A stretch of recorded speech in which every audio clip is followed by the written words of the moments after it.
नमस्कार, किसान समाचार में आप सभी का स्वागत है। सबसे पहले मुख्य समाचार।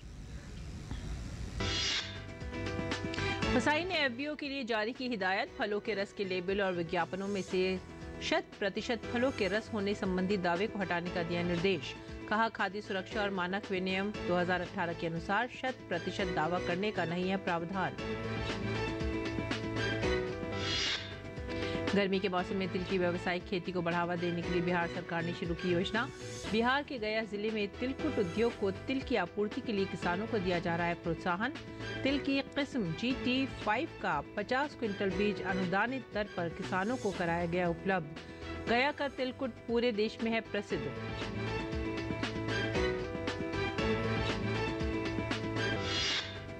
बिहार सरकार मखाना की खेती के लिए किसानों को कर रही है प्रोत्साहित। राज्य में 30 से 35 हजार हेक्टेयर में होती है मखाने की खेती। बिहार कृषि विश्वविद्यालय पैकेजिंग के साथ राष्ट्रीय और अंतर्राष्ट्रीय स्तर पर इसे बेचने का करेगा प्रयास। उत्तर भारत के कई राज्य भीषण गर्मी की चपेट में। मौसम विभाग के अनुसार उत्तर प्रदेश, पश्चिम राजस्थान, बिहार, झारखंड, हरियाणा, दिल्ली और उड़ीसा के कुछ हिस्सों में लू का दौर जारी रहने की है आशंका। केरल, आंध्र प्रदेश, तेलंगाना और पश्चिम बंगाल में मानसूनी बारिश जारी रहने की संभावना। मुख्य समाचार के बाद खबरें विस्तार से। भारतीय खाद्य सुरक्षा एवं मानक प्राधिकरण फसाई ने एक निर्देश जारी कर सभी खाद्य व्यवसाय संचालकों को फ्रूट जूस के लेबल और विज्ञापनों से 100% फलों के रस के किसी भी दावे को तत्काल प्रभाव से हटाने का निर्देश दिया है। सभी एफबीओ को 1 सितंबर 2024 से पहले सभी मौजूदा प्री प्रिंटेड पैकेजिंग सामग्री को समाप्त करने का भी निर्देश दिया गया है। फसाई के ध्यान में आया है कि कई एफबीओ गलत तरीके से विभिन्न प्रकार के फ्रूट जूस यानी रिकॉन्स्टिट्यूटेड फ्रूट जूस को लेकर ये दावा करते हैं कि वे 100% फलों के रस हैं और ये मार्केटिंग कर रहे हैं। गहन जांच के बाद फसाई ने निष्कर्ष निकाला है कि खाद्य सुरक्षा और मानक विज्ञापन और दावे विनियम 2018 के अनुसार 100% दावा करने का कोई प्रावधान नहीं है। ऐसे दावे भ्रामक हैं, खासकर उन परिस्थितियों में जहां फलों के रस का मुख्य घटक पानी है और प्राथमिक घटक जिसके लिए दावा किया जाता है केवल लिमिटेड कंसंट्रेशन में मौजूद है, या जब फलों के रस को पानी और फलों के कंसंट्रेशन या गूदे का उपयोग करके तैयार किया जाता है। फ्रूट जूस का 100% फलों के रस के रूप प्रमाण पत्र प्रस्तुत करना होगा। टीवी रेडियो विज्ञापनों के लिए विज्ञापनदाताओं को सूचना एवं प्रसारण मंत्रालय के प्रसारण सेवा पोर्टल पर स्वयं घोषणा पत्र जमा करना होगा। प्रिंट और डिजिटल मीडिया विज्ञापनों के लिए भी press council of India portal पर प्रमाण पत्र जमा करना होगा। स्वयं घोषणा पत्र में ये प्रमाणित किया जाएगा कि विज्ञापन कोई भी भ्रामक दावे नहीं करता है और केबल टेलीविजन नेटवर्क नियम और भारतीय प्रेस परिषद के मापदंडों में निर्धारित सभी उचित नियामक दिशा निर्देशों का अनुपालन करता है।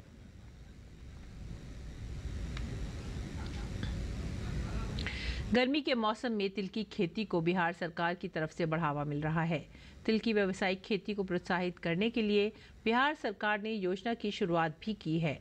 बिहार के गया जिले में तिलकुट उद्योग को तिल की आपूर्ति स्तर पर हो जाए, इसके लिए तिल की खेती कर रहे किसानों को प्रोत्साहन दिया जा रहा है। गया का तिलकुट पूरे देश में प्रसिद्ध है, लेकिन तिलकुट बनाने के लिए तिल दूसरे राज्यों विशेषकर राजस्थान और गुजरात से लाना पड़ता है। तिल की किस्म GT5 का 50 क्विंटल बीज अनुदानित दर पर किसानों को उपलब्ध कराया गया। इस वर्ष गर्मा मौसम में लगभग 1300 हेक्टेयर में तिल की खेती गया जिले के गुरारू, शेरघाटी, पैरिया, टेकारी, मोहनपुर और टनकुपा सहित सभी प्रखंडों में की जा रही है। कृषि विभाग के मुताबिक तिलकुट बिजनेस से जुड़े व्यापारियों ने किसानों से संपर्क कर औसतन 140 से 180 रुपये प्रति किलो दर से तिल की खरीदारी की गई, जो कि तिल के न्यूनतम समर्थन मूल्य से ज्यादा था। गौरतलब है कि तिल का समर्थन मूल्य वर्ष 2023-24 में 8,635 रुपये प्रति क्विंटल था। और बिहार में 30 से 35 हजार हेक्टेयर में मखाने की खेती की जाती है और 40 से 45 लाख क्विंटल मखाने का उत्पादन होता है। मखाना को जीआई टैग मिलने के बाद राज्य सरकार किसानों को मखाना की खेती के लिए प्रोत्साहित कर रही है। बिहार के मखाना की बिहार कृषि विश्वविद्यालय पैकेजिंग कर न केवल ब्रांडिंग करेगा, बल्कि इसे राष्ट्रीय और अंतर्राष्ट्रीय स्तर पर बेचने का प्रयास भी करेगा। बिहार कृषि विश्वविद्यालय का मानना है कि मिथिलांचल के कई किसान ऐसे हैं जो जानकारी के अभाव या उचित व्यवस्था न होने के कारण अपनी फसलों को अन्य राज्यों में नहीं भेज पाते हैं। ऐसी स्थिति में उन्हें अपनी फसलों को स्थानीय स्तर पर औने पौने दामों में ही बेचना पड़ता है। ऐसे में उन्हें मुनाफा कम होता है। ऐसे किसानों की फसल को BAU पैकेजिंग के बाद अच्छे दामों पर बेचने का प्रयास करेगा। इससे किसानों को मुनाफा होगा और मिथिला के मखाने की पहचान भी बढ़ेगी। जल्द ही BAU मिथिला मखाना के नाम से पैकेजिंग भी शुरू हो जाएगी। इससे वैसे किसानों को अत्यधिक लाभ मिलेगा जो अपनी फसलों को बाहर नहीं भेज पाते थे। गौरतलब है कि राज्य में मिथिलांचल और सीमांचल इलाके में मखाना की खेती सर्वाधिक होती है। विश्व की सबसे बड़ी अनाज भंडारण योजना के लिए राष्ट्रीय स्तर की समन्वय समिति NLCC ने नई दिल्ली स्थित सहकारिता मंत्रालय में अपनी पहली बैठक की। समिति ने 11 राज्यों में अपने पायलट प्रोजेक्ट के कार्यान्वयन की स्थिति की समीक्षा की, जिसे पिछले साल शुरू किया गया था। इस योजना में भारत सरकार की विभिन्न मौजूदा योजनाओं के माध्यम से PACS स्तर पर विभिन्न कृषि अवसंरचनाओं के निर्माण की योजना है, जिसमें गोदाम, कस्टम, हायरिंग सेंटर, प्रसंस्करण इकाइयां, उचित मूल्य की दुकानें आदि शामिल हैं। इस अवसर पर सहकारिता मंत्रालय के सचिव डॉक्टर भूटानी ने बताया कि ये परियोजना भारत सरकार द्वारा शुरू की जा रही है। सबसे महत्वाकांक्षी परियोजनाओं में से एक है, जिसमें देश भर में इस योजना को लागू करने के लिए स्थानीय स्तर पर गोदामों का निर्माण किया जाएगा।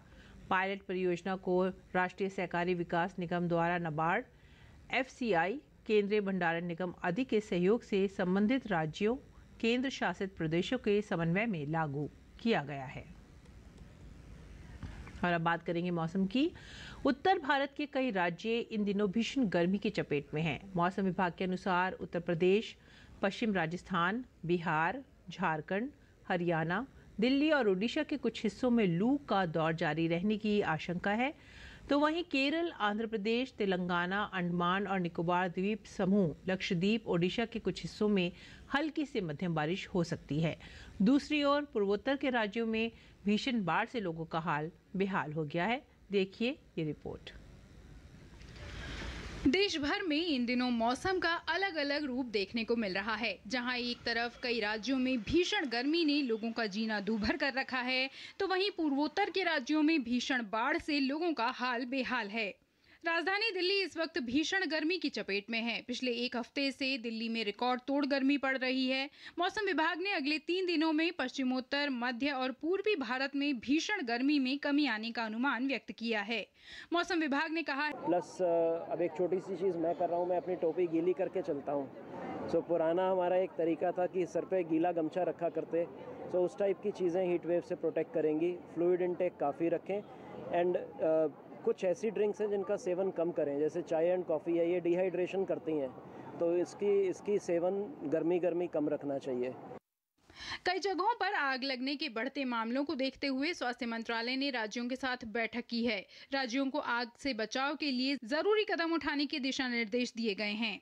उधर पूर्वोत्तर और दक्षिण के कई राज्यों में भारी बारिश से जहां गर्मी से राहत मिली है, वहीं लोगों की मुश्किलें भी बढ़ गई हैं। तमिलनाडु के कई जिलों में भारी बारिश के साथ तेज हवाएं चली। राज्य के डिंडीगुल, करूल जिलों में आंधी और बिजली के साथ भारी बारिश देखी गई।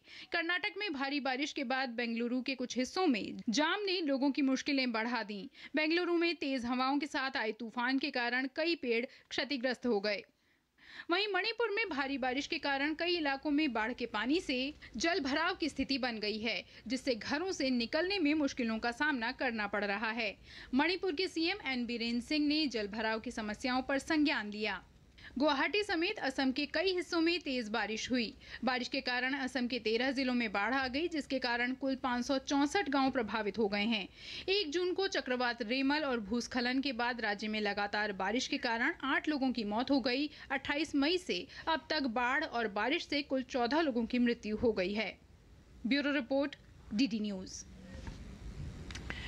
मौसम के बाद अब बात करते हैं मेंटल हेल्थ की। मानसिक रोग कई लोगों को प्रभावित करते हैं। शिज़ोफ्रेनिया एक ऐसा मानसिक रोग है जिससे व्यक्ति का व्यवहार प्रभावित हो जाता है। आइए समझते हैं कि इसके क्या लक्षण हैं और क्यों आवश्यक है शिज़ोफ्रेनिया का सही उपचार करवाना। स्किज़ोफ्रेनिया एक गंभीर मानसिक विकार है जो व्यक्ति के सोचने, महसूस करने और व्यवहार के तरीके को प्रभावित करता है। इसके कारण व्यक्ति को मतिभ्रम, भ्रम और अव्यवस्थित सोच व व्यवहार से संबंधित समस्याएं हो सकती है। स्किज़ोफ्रेनिया एक मेजर मेंटल डिसऑर्डर है, यानी ये एक गंभीर मानसिक रोग है और लेकिन इसका निदान संभव है। स्किज़ोफ्रेनिया के जो लक्षण होते हैं वो शक करना, वहम रहना, आवाज़ें सुनाई देना, कुछ आकृतियाँ, इमेजेस दिखाई देना जो वास्तव में एग्जिस्ट नहीं करती हैं, स्लीप के अंदर डिस्टर्बेंस होना, व्यवहार है वो अबनॉर्मल हो जाना और चिड़चिड़ापन रहना। यानी जो स्किज़ोफ्रेनिया है वो एक न्यूरोडीजनरेटिव डिसऑर्डर है, ब्रेन से संबंधित मनोविकार या इसको हम मानसिक रोग कह सकते हैं। और इसके अंदर जो लक्षण हैं वो बिहेवियर से संबंधित, मूवमेंट से संबंधित, इमोशंस और भावनाओं से संबंधित लक्षण होते हैं। स्किज़ोफ्रेनिया से प्रभावित लोगों में अलग अलग प्रकार के लक्षण हो सकते हैं। ये लक्षण अपने आप उत्पन्न होते हैं और स्वयं ही चले जाते हैं। इसके अलावा पूरे जीवन काल में ये लक्षण 1 से 2 या 3 बार हो सकते हैं। स्किज़ोफ्रेनिया से प्रभावित व्यक्ति में भ्रम की स्थिति, ऐसी चीजें दिखना या सुनना जो वास्तविक नहीं है, सोचने, महसूस करने संबंधित समस्याएं होना, उसके व्यवहार में अचानक बदलाव, अव्यवस्थित भाषण और सोच, अव्यवस्थित व असामान्य मोटर व्यवहार और सामाजिक रूप से अलग रहना जैसे लक्षण हो सकते हैं। 90% केसेस के अंदर इलाज संभव है अगर समय से हम इलाज शुरू कर दें और डॉक्टर के पास जो विशेषज्ञ हैं, जो साइकेट्रिस्ट हैं, उनके पास अगर समय से पहुंच जाएं। इसके जो आरंभिक लक्षणों को देख के ही हमें पहचान लेना चाहिए कि हाँ, ये कोई न कोई मानसिक रोग हो सकता है। स्किज़ोफ्रेनिया होने पर व्यक्ति को आजीवन उपचार की आवश्यकता होती है। इसके उपचार में दवाएं, थेरेपी और दैनिक जीवन की गतिविधियों को प्रबंधित करने की सहायता शामिल होती है। दवाइयाँ हम इसमें देते हैं, इसके अलावा हम उनकी साइकोथेरेपी भी करते हैं, लेकिन मुख्य जो इसका इलाज है वो दवाइयों के ऊपर आधारित है। दवाई लंबे समय तक चलती हैं। भारत सरकार की जो दिव्यांगजनों की सुविधाएं जो सरकार ने आरंभ की हैं, उनके अंदर स्किज़ोफ्रेनिया बीमारी भी शामिल है। और इस बीमारी के अंदर जो संबंधित चिकित्सक यानी साइकेट्रिस्ट है वो विकलांग प्रमाण पत्र भी बना के देते हैं अगर वो विकलांगता की कैटेगरी में आता है तो उस विकलांग प्रमाण पत्र के बहुत सारे फ़ायदे होते हैं और उसका बेनिफिट हर इंसान को, हर स्किज़ोफ्रेनिया की से ग्रसित बीमार को मिल सकता है, जो कि अगर 40% से बेंचमार्क डिसेबिलिटी 40% है, उससे ऊपर अगर वो सर्टिफिकेट बनता है तो। प्रारंभिक उपचार से गंभीर जटिलताओं से उत्पन्न होने वाले लक्षणों को काफी हद तक नियंत्रित करने में सहायता मिलती है, जिसके कारण दीर्घकालिक दृष्टिकोण बेहतर होता है। स्किज़ोफ्रेनिया का सही उपचार करवाना आवश्यक है। स्किज़ोफ्रेनिया भूत प्रेत का प्रभाव नहीं बल्कि एक मानसिक रोग है। यदि इसके कोई भी लक्षण नजर आए तो आवश्यक है कि एक विशेषज्ञ से परामर्श लें और इसका सही उपचार करवाया जाए। किरण भारद्वाज, डीडी न्यूज। और आइए अब जान लेते हैं मंडी भाव।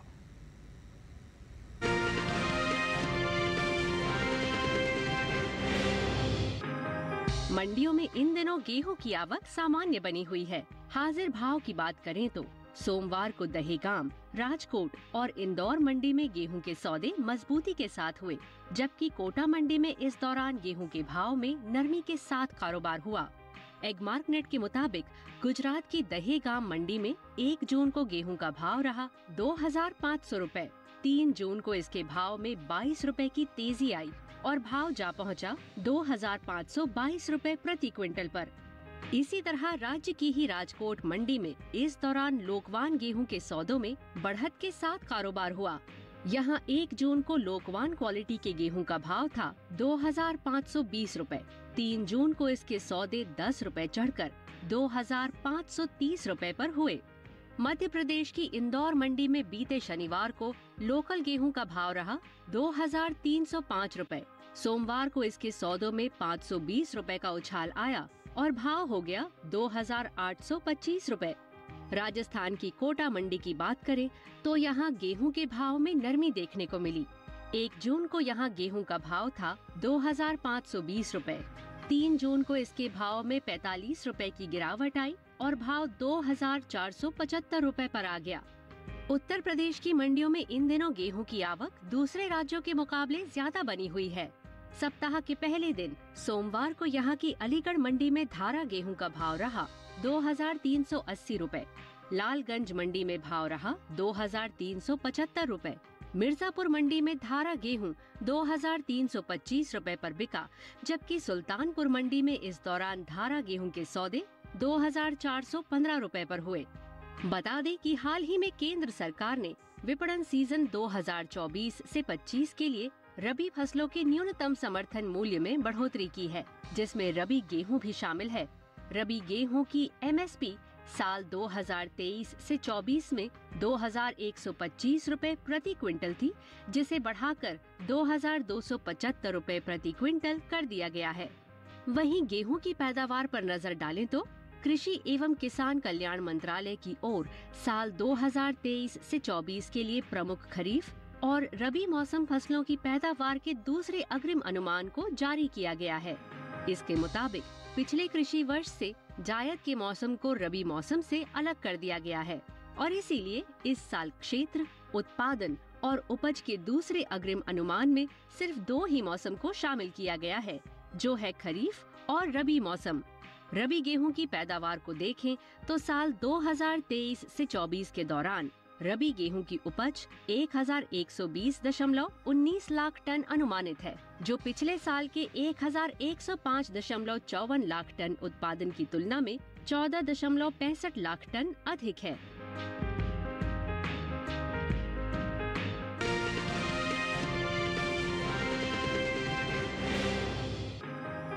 मंडियों में इन दिनों प्याज की आवक सामान्य बनी हुई है। भाव की बात करें तो एग मार्केट के मुताबिक प्याज की उपज में अहम स्थान रखने वाला राज्य महाराष्ट्र की पुणे मंडी में बीते शनिवार को प्याज का भाव रहा 1,200 रुपए।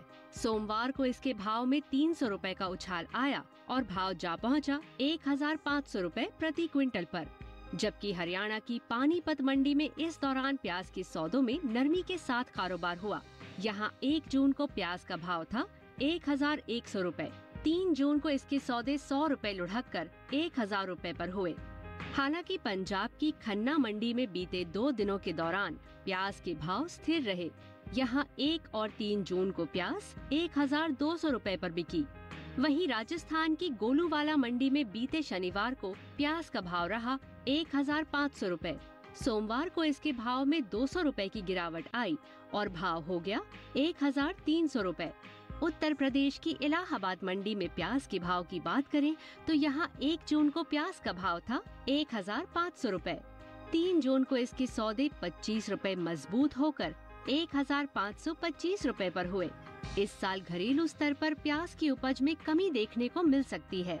कृषि मंत्रालय की ओर से बागवानी फसलों के लिए जारी पहले अग्रिम अनुमान के मुताबिक देश में प्याज की उपज बीते साल से 68 लाख टन कम होने की उम्मीद है।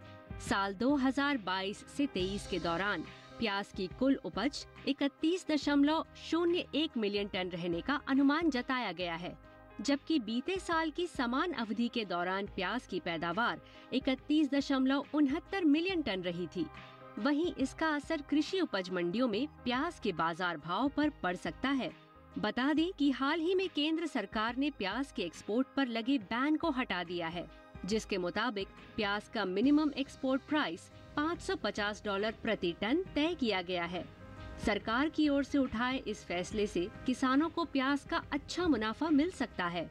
भारत में सबसे ज्यादा प्याज की पैदावार महाराष्ट्र में होती है। यहाँ की लास लगांव मंडी में प्याज की आवक खासी देखने को मिलती है। इसके बाद मध्य प्रदेश, गुजरात, कर्नाटक और राजस्थान में प्याज की खेती बड़े स्तर पर की जाती है।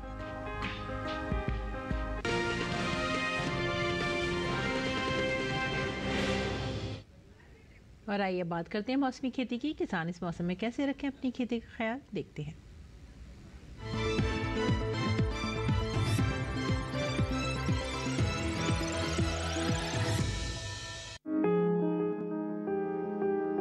कोंकण के किसान इस समय तैयार धान की कटाई और मूंगफली की खुदाई करें। इसके साथ ही यहाँ आम और तरबूज की तुड़ाई भी कर लें। कोंकण में ही किसान खरीफ धान और रागी की बुआई के लिए खेत तैयार करें। इसके अलावा सब्जियों की नर्सरी भी तैयार कर लें। कोंकण में इस समय सब्जियों और बागों में जरूरत के अनुसार सिंचाई करें। मध्य महाराष्ट्र के किसान हाल ही में खुदाई की गई प्याज और मूंगफली को किसी सुरक्षित जगह पर रखें। यहीं तैयार आम की तुड़ाई करके भी किसी सुरक्षित जगह पर रखें। मध्य महाराष्ट्र में ही बागों और सब्जियों के खेतों में छोटे पौधों को तेज हवाओं से बचाने के लिए सहारा दें। यहीं सुबह और शाम के समय मूंगफली के अलावा सब्जियों और बागों में हल्की लेकिन निरंतर सिंचाई करते रहें। मध्य महाराष्ट्र में ही इस समय केला, पपीता और आम के बागों में मल्चिंग करें। मराठवाड़ा की बात करें तो यहाँ मूंगफली और हल्दी की खुदाई के अलावा तिल की कटाई करें। इसके साथ ही यहाँ इस समय सब्जियों और फलों की तुड़ाई कर किसी सुरक्षित जगह पर रखें। वहीं विदर्भ के किसान तैयार धान और मूंग की कटाई के अलावा मूंगफली की खुदाई करें। इसके साथ ही यहाँ तैयार फलों और सब्जियों की तुड़ाई भी कर लें। यहीं इस समय बागों और सब्जियों में सिंचाई करें। विदर्भ में ही किसान खरीफ फसलों के लिए प्रारंभिक जुताई का काम जारी रखें।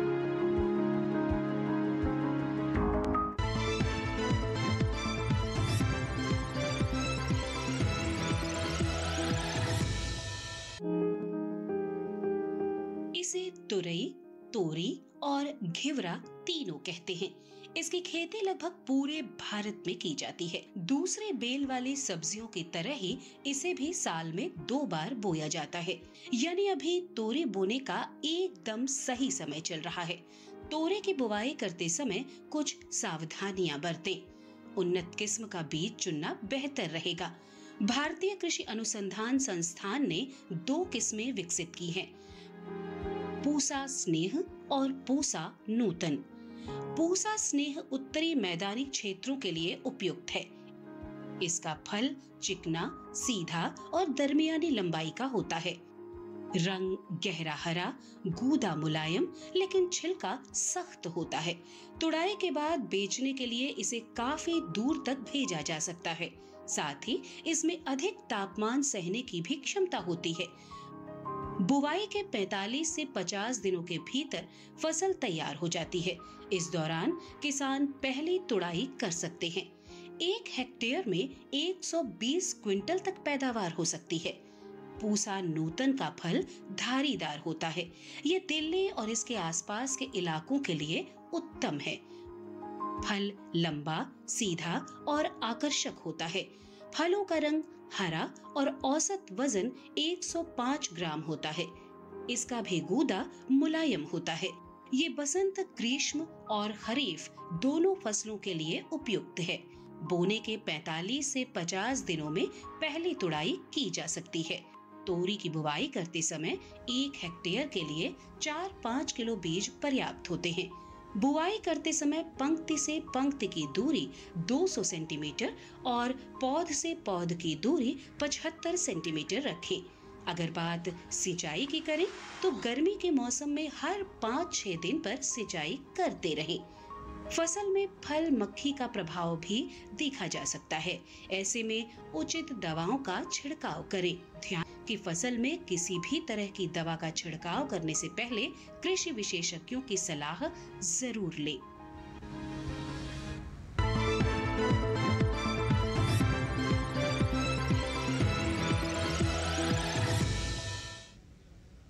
और इसी के साथ ही आप हमारी पूरी टीम को दीजिए आज्ञा। नमस्कार।